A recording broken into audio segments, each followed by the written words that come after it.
Central, poste de combat, tu diffuses. Salut à tous, bienvenue dans Story Movies. Au sommaire de nos envies de cinéma, on décerne d'office le César du meilleur acteur à Denis Ménochet. Moi, je me considère pas vraiment comme un acteur. J'ai l'impression d'être un peu un technicien de ce secteur émotionnel. On plonge en eau trouble avec François Civil. Dans la tête, en fait, c'est un peu impressionnant. On dit, bon, bah voilà, j'ai des milliers de tonnes d'eau au-dessus de moi. Et on aime le regard de Valeria Golino sur les liens fraternels. Il y a 10 ans, Quentin Tarantino le révélait au grand public dans Inglourious Basterds.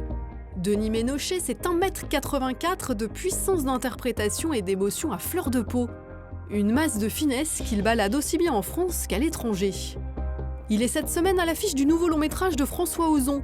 Le réalisateur de Swimming Pool, 8 femmes et Jeune et Jolie signe avec Grâce à Dieu une œuvre puissante et pudique, pleine de douleur et d'humanisme sur la pédophilie dans l'Église.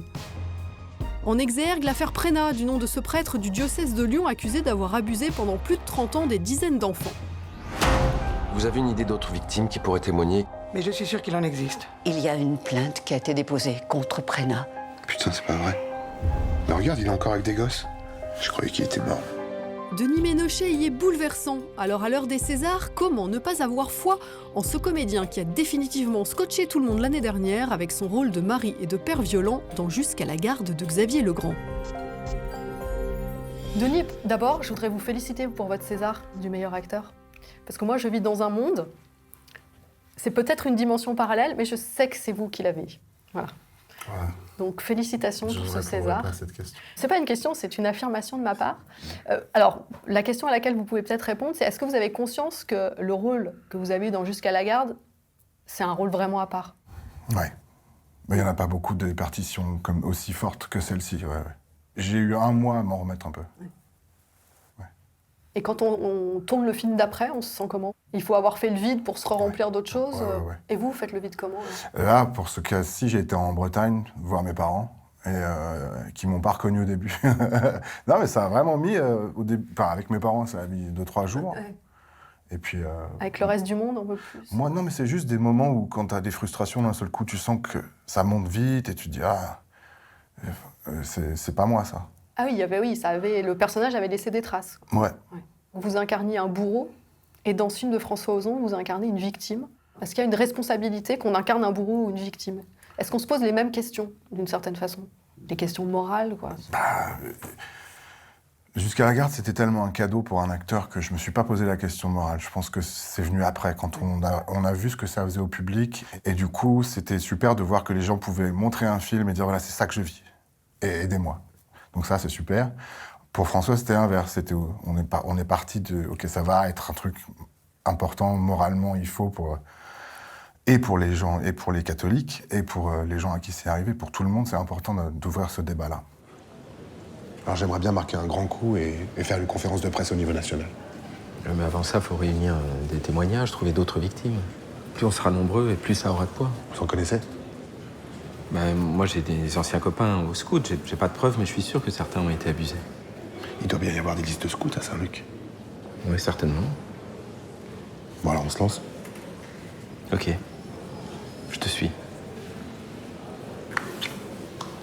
Merci.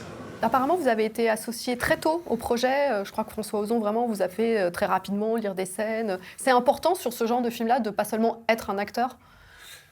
Ça m'a fait vraiment très plaisir que François me fasse lire au début. J'étais un des premiers j'ai fait passer des essais aussi, par exemple pour celui qui joue Prénat. J'étais présent avec François pour qu'il trouve, voilà. Ah, c'est super rare, ça, je pense. C'est génial. Moi, je me considère pas vraiment comme un acteur. J'ai l'impression d'être un peu un technicien de ce secteur émotionnel. Et du coup, d'être quelqu'un avec qui on collabore, comme avec un chef-op, on dit non, alors là, ça. Je me vois plus comme ça. C'est fou parce que le mot technicien, il y a un côté très carré, très terre à terre. Et moi, je trouve que vous avez une espèce de puissance émotionnelle à chaque fois. Alors, je sais pas, peut-être c'est... Non, mais je me vois plus comme un collaborateur. Mais... Oui, voilà, ouais. mais c'est Vincent Cassel qui dit ça. C'est vrai? Il dit, je suis un technicien de l'émotion. Ah, c'est pas moi, là, je savais pas. Ouais, je me vois plus collaborer pour servir l'histoire, avec ce que je sais faire, voilà. Et alors, qu'est-ce que vous savez bien faire? Après Les toutes omelettes. ces... Alors, je veux dire, c'est toujours un atout considérable dans une vie d'homme. Non, mais nous, on vous a découvert véritablement avec le film de Quentin Tarantino, Inglourious Basterds. C'était il y a 10 ans pile. Ouais. Donc, au cours de ces 10 ans, finalement, vous avez l'impression d'avoir progressé en quoi, d'avoir travaillé quelle matière plus précisément, d'avoir avancé sur quoi, d'avoir régressé sur quoi, peut-être aussi. J'ai avancé dans le poids. Que vous avez dans le cinéma. Non, mais Ça suffit, l'autodénigrement, là. c'est comme une école magnifique d'avoir été d'un film à l'autre. C'est un immense cadeau. Donc je pense que j'ai progressé dans mon instinct de plateau, sur le plateau. J'ai progressé, je comprends plus comment. Voilà, je me mets en place organiquement plus vite.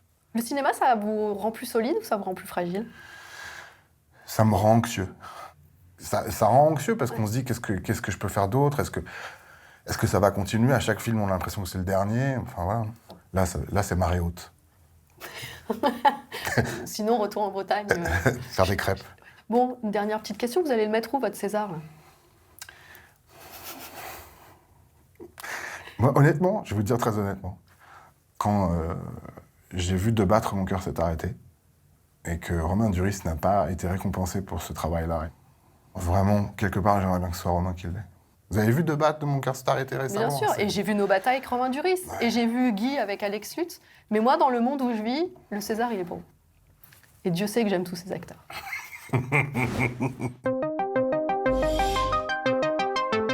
Un sous-marin en plein Paris, l'image est assez folle. Aussi folle que l'expérience vécue par François Civil sur le tournage du Chant du Loup. Venez sous ce parapluie. Abritez-moi, merci beaucoup Sophie. L'acteur de 29 ans vu dans Five, Ce qui nous lie ou la série 10% est à l'affiche du film français le plus ambitieux qu'on ait vu depuis longtemps. C'est nos frères en face, là. C'est pas nos frères, ce sont des marins sous ordre de tir.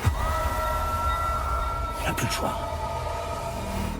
Il y incarne l'oreille d'or, maillon essentiel de l'équipage d'un insubmersible chargé d'identifier le moindre bruit aquatique. J'ai un rythme très lent. Du 4 temps. Ça, c'est forcément un sous-marin. Il n'y a pas de sous-marin à 4 pales. Je sais. On n'est pas dans la rade de Brest, on est à la Cité des Sciences et de l'Industrie en plein Paris. Je vous présente l'Argonaute qui a été pendant 30 ans un des principaux sous-marins de chasse français. Du coup, il est libre Ça vous rappelle de... des souvenirs, j'imagine. Bah forcément un petit peu, mais surtout je me rappelle à quel point de l'extérieur ça paraît quand même très grand et c'est assez impressionnant, alors qu'en fait c'est autrement plus exigu à l'intérieur. Et alors, est-ce que vous avez tourné dans un vrai sous-marin ou dans une reconstitution de sous-marin? On a tourné dans un vrai sous-marin justement lors d'exercices du coup de sous-mariniers, de réel équipage, et on a aussi reconstruit certaines parties du sous-marin en studio à Paris. Bon, vous allez m'expliquer, on va s'engouffrer dans les coursives. Il faut que je me souvienne un petit peu, mais je vais essayer. Ouais. Le Chant du Loup, c'est 20 millions d'euros de budget, un casting de haut vol et un réalisateur novice, Antonin Baudry, ancien diplomate connu pour avoir scénarisé la BD Quai d'Orsay. Mais pas une once d'amateurisme ici, bien au contraire. Haletant ultra réaliste, ce thriller en eau profonde va faire date, y compris dans la carrière de François Civil, qu'on va beaucoup voir au cinéma cette année. Que de souvenirs. Comment on s'adapte à des conditions de tournage aussi exiguës? Il paraît que vous aviez un chorégraphe, Ouais, en vous effet, apprenez alors, à vous mouvoir tous ensemble. Ça, du coup, c'est... en effet, les conditions de vie des sous-mariniers sont tellement compliquées et c'est un espace tellement exigu que forcément, on est très vite intime avec les gens. On partage des bannettes pour dormir. Vu qu'il y a un système de quart, de rotation de sous-mariniers, elles sont partagées. Et par conséquent, voilà, ça crée tout de suite des liens forts entre les gens et entre leurs corps. Et c'était important pour Antonin que chacun ait son identité, mais qu'on évolue aussi comme une seule et même personne Comme un quoi, à corps, l'intérieur. Exactement. Ouais. unique. Ouais. Mm. C'est un monde auquel on a quand même un accès facile ou enfin, vous avez signé des papiers secret défense de confidentialité Je crois que pour accéder à la base de Brest, qui loge en fait les SNLE, les sous-marins nucléaires lanceurs d'engins, donc porteurs de la bombe Ouais, atomique. parce que maintenant vous êtes un pro de C'est ça, de la maintenant, tout le nomenclature. jargon, bien sûr, évidemment.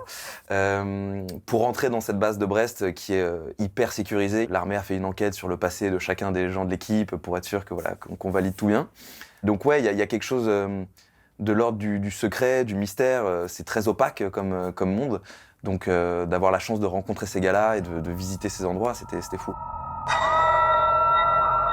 Le Chant du Loup. C'est l'iranienne. C'est son sonar actif. Elle nous a détecté second. Second. On rappelle au poste de combat. Au poste de combat. Allez, messieurs. Central, poste de combat, tu diffuses. Au poste de combat, au poste de combat. Allez les gars. Au poste de combat, au poste de combat. Allez, on s'équipe là. Il y a Le Chant du Loup. 2 semaines après, un film avec Juliette Binoche, signé Safie Nebou. Il y aura Mon Inconnu de Hugo Gélin. Ouais. Et en septembre, le nouveau Clapiche. Vous vous rendez compte que ça risque d'être une année un peu charnière? Chargé, en tout cas. Ouais, chargée et charnière. je Je sens bien qu'il y a quelque chose qui se passe un petit peu, mais après, je fais ce métier depuis, mine de rien, les gens le savent pas, mais depuis que j'ai 14 ans et là j'en ai 29. Donc j'ai eu le temps d'avoir des années où je travaillais plus, d'autres où je travaillais moins, donc Vous ne vivez pas comme ça? Non, j'y réfléchis pas tous les jours, quoi. Alors, vous êtes acteur depuis que vous avez 14 ans, c'est ça? Je suis acteur, en tout cas, j'ai commencé à travailler à cet âge-là. Mais alors justement, à partir de quand est-ce que vous avez pris ça au sérieux? Beaucoup plus tard. Ouais, beaucoup plus tard. Je sais pas si j'ai de date décisive, Non, mais je sais que... un film ou un rôle qui a un peu changé les choses? Ma rencontre avec Igor Gottesman et Pierre Ninet, qui s'est passé quelques années avant qu'on fasse le film Five, mais on va dire que voilà, d'être au contact de gars qui voulaient vraiment faire ça depuis plus longtemps que moi, et donc en fait ça m'a donné un espèce de souffle et une énergie pour continuer. Ouais. Mais ça veut dire qu'avant vous y alliez un peu en dilettante? Complètement. Vous vous souvenez de votre premier casting? Bien sûr. C'était quoi? C'était pour Le Cactus de Gérard Bitton et Michel Muntz. Et je me souviens d'un énorme stress en fait. Je le suis encore, mais c'est-à-dire que moi c'était maladif, quoi. Je vomissais avant les essais, ça me rendait malade, ouais. Ouais, donc en fait beaucoup de stress, quoi. Et bizarrement, à l'instant où je rentre dans la pièce et où je suis avec les gens, bah il y a un truc qui se libère. Et, voilà. Vous en passez encore beaucoup? Vous en avez passé pour Le Chant du Loup? J'en ai passé pour Le Chant du Loup plusieurs, ouais. Et j'en ai passé pour le film de Safie Nebou aussi. Est-ce que c'est pas mieux de continuer à... Moi, je préfère honnêtement. À devoir trouver conquérir, quelque chose, ouais. trouver Exactement. un truc, ouais. Ça crée un désir en nous, de se dire, bon, bah, il faut que j'aille me battre pour avoir ce truc-là. Et puis aussi, il y a quelque chose de rassurant quand on a le projet, de se dire, bon, bah, il a vu ce que j'allais à peu près en faire. Donc, il y a une prochaine aventure cinématographique qui est déjà en place? De tournage, non. Non, je lis des choses. Ça vous inquiète, ou... Non, parce que c'est vrai que, comme vous disiez, la période est assez faste en termes de sortie, donc j'attends un peu de voir ce qui se passe, quoi. Je suis pas inquiet là.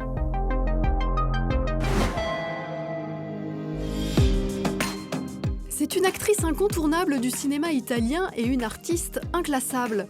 Valeria Golino est une habituée des films d'auteurs européens, mais aussi des grosses productions américaines. Déjà passée à la réalisation en 2013, elle revient avec Euphoria, sélectionnée au Festival de Cannes l'année dernière. Son nouveau film relate la relation complexe mais pleine de tendresse entre 2 frères. Non ci hai mai parlato con tuo fratello di sta storia? A me non mi ha mai detto niente. Io e lui non abbiamo mai parlato. Tu non ti devi preoccupare delle cose mie. Mi ospiti qua, grazie. Basta così. À mi-chemin entre la tragédie grecque et la commedia dell'arte, Euphoria est un film gai, désespéré, hopeful, comme on dit, speranzoso. C'est comme une contradiction, désespéré, mais avec l'espoir. Avec une œuvre qui aborde frontalement la peur et l'attente de la mort, tout en restant drôle et vive, Valeria Golino confirme son statut de cinéaste expérimenté et accompli. Tchac. C'est sûr que tout ce qu'on écrit ou qu'on fait, c'est un peu toujours autobiographique, même quand c'est déguisé comme les histoires des autres, et que tous les personnages ont quelque chose de moi, d'une façon de voir la vie, d'une façon de la tendresse que je peux avoir pour la vie, aussi la rage. Je voulais pas faire exactement une comédie, mais je voulais que les films changent de ton tout le temps, que c'est un peu imprévisible, que ça peut être un peu ridicule, un peu, voilà, joyeux, euphorique.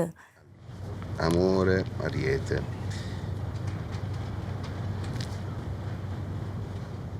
No, te lo leggo, però... Dai. No. Abbiate cura dei vostri amici pelosi. C'è scritto qua, non è che me lo sto inventando. Vabbè, lasciamo stare l'oroscopo. Je pense même pas à mon film comme un film de famille, même si beaucoup de gens me disent mais c'est un film sur la famille, mais je l'ai pas fait exprès. Le non-dit, ça m'intéresse beaucoup. Bien sûr, la famille, c'est la chose la plus près à nous, tu vois, les gens qu'on connaît depuis qu'on est né, avec qui on a un passé, une enfance commun. Et c'est des gens qui sont aussi un peu les miroirs de nous-mêmes, dans leurs différences et dans leurs similarités. Je la sens, tu sais, l'euphorie, une espèce de joie anxieuse qui me rassemble aussi. Je la sens presque toujours. Elle est là, prête à sortir. Il y a toujours une raison pour être euphorique, même par 2-3 minutes. Voilà, c'est pas quelque chose qui dure longtemps. Vous devez à l'administration fiscale 1 750 000 euros. Excusez-moi, faut que je les paye. La semaine prochaine dans Story Movies, rendez-vous avec Juliette Binoche, Swan Arlo et un duo de vanneurs, Gilles Lelouch et Malik Bentala. Et n'oubliez pas en salle la comédie la plus déjantée de la semaine, Black Snake, la légende du serpent noir. Vous ne verrez plus jamais les super-héros de la même manière. Ta force ne connaîtra plus de limites. Superman! Wouh! Le gars est solide, quoi. Salut!